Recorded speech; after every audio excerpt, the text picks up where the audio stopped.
Assalamualaikum warahmatullahi wabarakatuh. Perkenalkan, nama Ana Vicky Salman. Ana dari kelas 11 IPS akan menyampaikan tausiah singkat tentang cara Rasulullah menjaga kesehatannya. Teman-teman, semasa hidupnya Rasulullah SAW jarang sakit karena beliau mampu mencegah hal-hal yang berpotensi mendatangkan penyakit. Ada beberapa kebiasaan positif yang membuat Rasulullah SAW selalu tampil fit, sehat dan jarang sakit. Antara lain, pertama, seleksi terhadap makanan. Tidak ada makanan yang masuk ke mulut Rasulullah kecuali makanan yang halal dan thayyib, atau bisa dibilang baik. Halal berkaitan dengan urusan akhirat, yaitu halal cara mendapatkan dan menghalalkan barangnya. Sedangkan thayyib berkaitan dengan urusan duniawi, seperti baik tidaknya atau bergizi tidaknya makanan yang dikonsumsi. Salah satu makanan kegemaran Rasulullah adalah madu. Beliau biasa meminum madu yang dicampur untuk air untuk membersihkan saluran pencernaan Rasulullah. Rasulullah SAW bersabda, hendaknya kalian menggunakan dua macam obat, yaitu madu dan Al-Quran. Kedua, tidak makan sebelum lapar dan berhenti makan sebelum kenyang.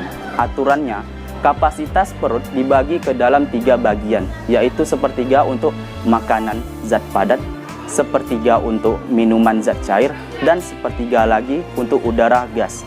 Hal ini sebagaimana sabda Rasulullah, anak Adam tidak memenuhi suatu tempat yang lebih jelek dari perutnya. Cukuplah bagi mereka beberapa suap yang dapat memfungsikan tubuhnya. Kalau tidak ditemukan jalan lain, maka ia dapat mengisi perutnya dengan sepertiga untuk makanan, seperti untuk minum, dan sepertiganya lagi untuk bernafas. Ketiga, makan dengan tenang, tidak tergesa-gesa, dengan tempo sedang. Cara makan seperti ini akan menghindari seseorang dari terdesak ataupun tergigit.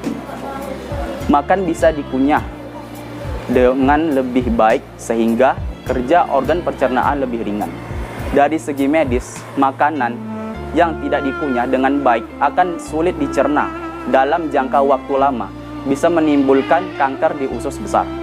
Keempat, tidak meniup makanan minuman panas.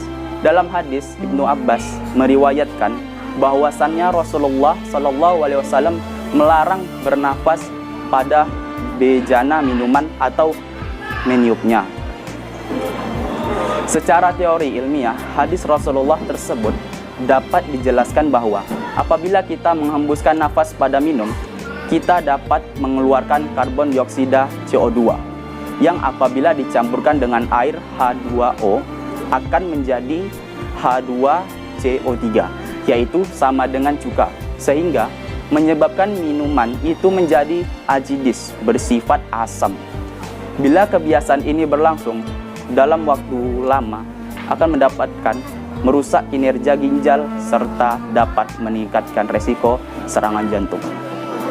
Kelima, tidak makan minum sambil berdiri. Dari Anas bin Malik radhiyallahu Rasulullah SAW bahwasannya beliau melarang seseorang untuk minum dengan berdiri. Qatadah bertanya kepada Anas, bagaimana kalau makan? Anas menjawab, kalau makan dengan berdiri itu lebih jelek dan lebih buruk.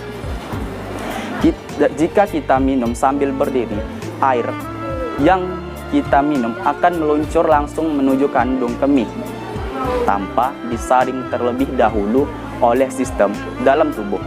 Akibatnya akan terjadi pengendapan di saluran ureter. Endapan bila semakin dapat menyebabkan penyakit kristal ginjal atau batu ginjal. Keenam,